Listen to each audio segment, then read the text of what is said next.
En 1982 yo tenía 23 años y había egresado el año anterior de la Escuela Naval Militar y era mi primer grado de oficial. Fui destinado a la corbeta Guerrico, que en ese momento era un buque bastante nuevo, no muy grande, de unos 80 metros de largo. Tenía simplemente una vocación que me había surgido cuando vivía en Mar del Plata y quería desarrollarme como un oficial de la Armada Argentina. En esos momentos estaba de novio con mi actual esposa, con Vicky, y llegué en diciembre del 81 de pase a la corbeta Guerrico.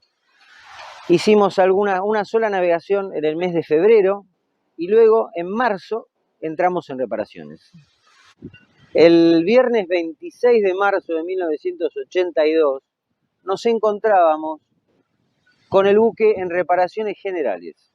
La corbeta tenía sus principales mecanismos desarmados, estaba sin amunicionamiento, sin combustible, sin víveres, y ese día, a las 2 de la tarde, recibimos un mensaje que nos indicaba que teníamos que rearmar el buque y prepararlo para zarpar en el menor tiempo posible. Así que toda la tripulación nos pusimos en campaña para poder volver el buque a estado operativo. Finalmente zarpamos el lunes 29 de marzo y la realidad es que todavía no conocíamos cuál era la misión que teníamos que llevar a cabo. El buque zarpó, puso rumbo sur y aproximadamente a la noche siguiente a la zarpada nos reunió el comandante en la Cámara de Oficiales y ahí nos comunicó que íbamos a encontrarnos con el Bahía Paraíso en las Islas Georgias del Sur. Para esto habíamos embarcado a un grupo de infantes de marina del BIM 1. El buque no era muy grande, así que tuvimos que alojarlos y acomodarlos de la mejor forma posible.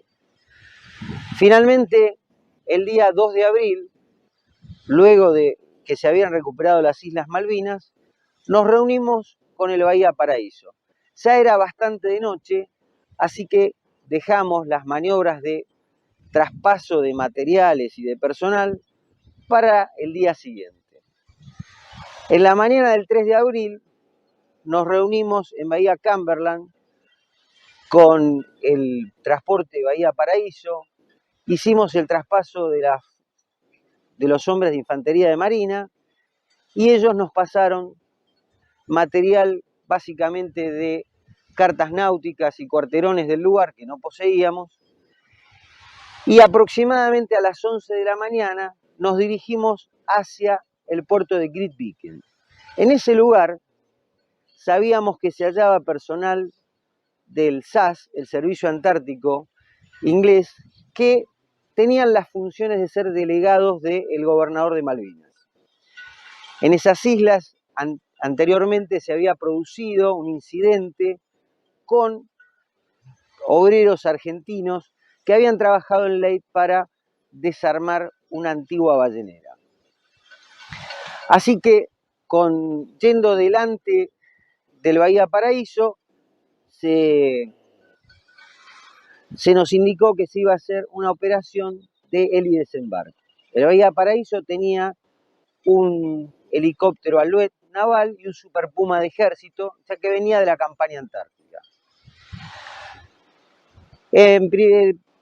Entramos en la caleta Capitán Vago, previa al puerto de Grytviken, para reconocer el lugar.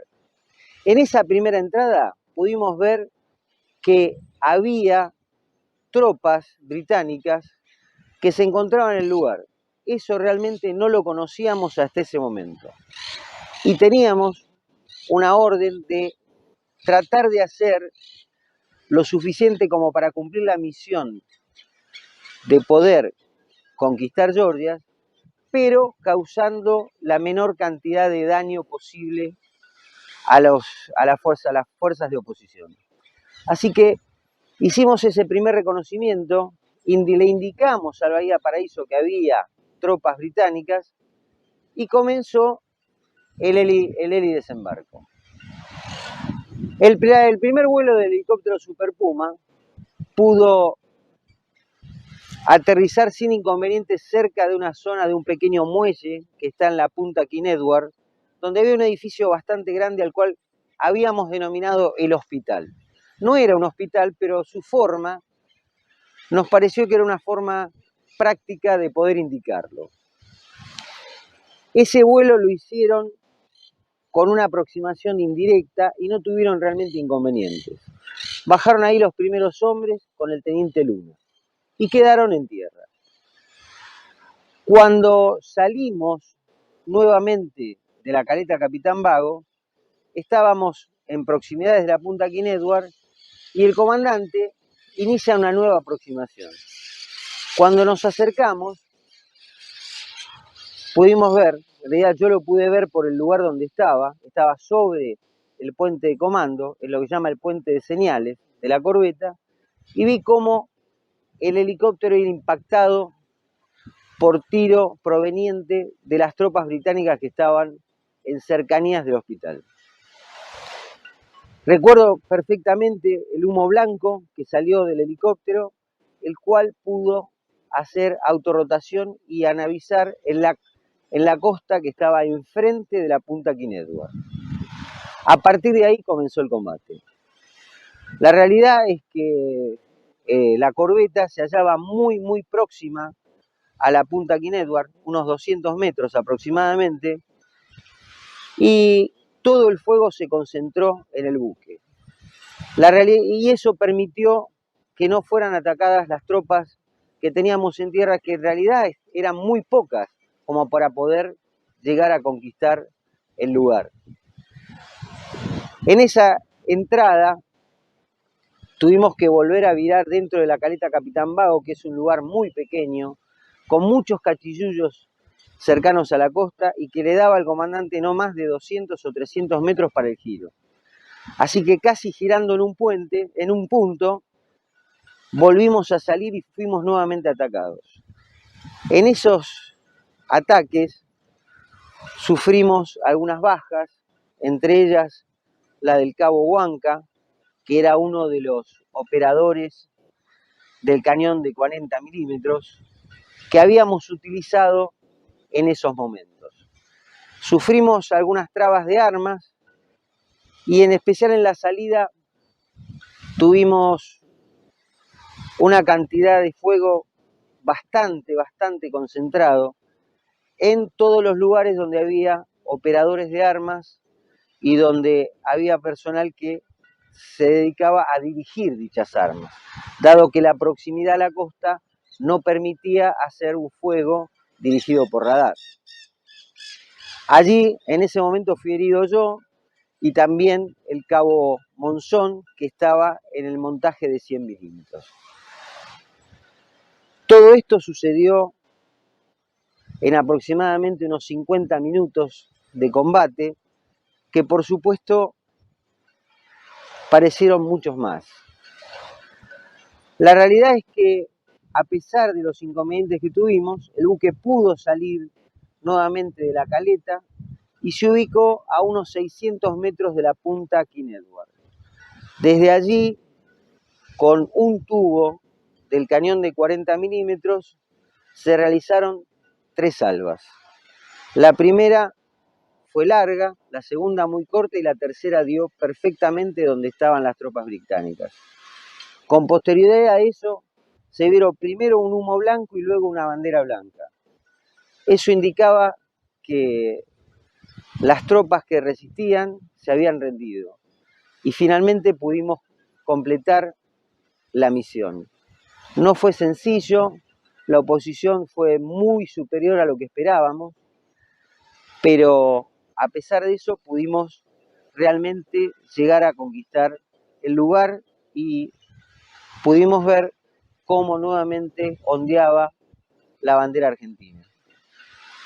Luego del combate, los heridos más graves fuimos evacuados, fuimos llevados al Bahía Paraíso, donde se había ya montado las condiciones de un buque hospital, y allí, bueno, nos fuimos sometidos a distintas intervenciones. En mi caso particular tuve una primera pequeña operación, hasta que finalmente el buque, luego de varios días, se acercó a proximidades de Río Grande, a donde nos evacuaron a los heridos principales, que éramos 2 argentinos, el cabo Monzón y yo, y un soldado inglés que había sido herido en uno de sus brazos.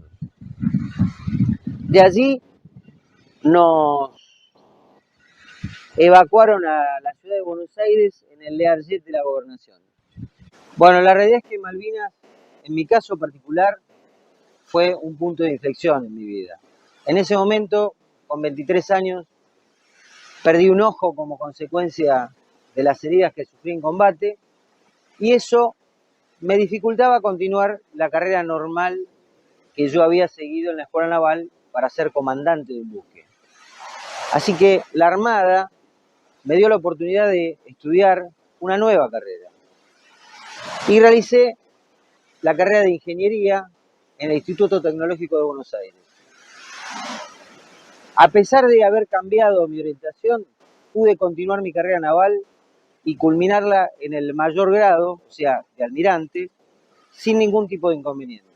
Una armada que tenía la capacidad de recuperar a sus hombres a pesar de haber sufrido heridas graves y que tenía todo el sistema de atención y logístico como para poder ponerlos nuevamente a ser útiles en el servicio activo. En lo general, considero que Malvinas es una causa de unión nacional. Y en un país donde encontramos demasiadas diferencias, tener un punto de apoyo a partir del cual lograr tener objetivos comunes, creo que es algo sumamente positivo. Esa oportunidad de poder lograr realizar algo entre todos debería ser aprovechada para que podamos fijar algunos otros objetivos que nos lleven a crecer como país.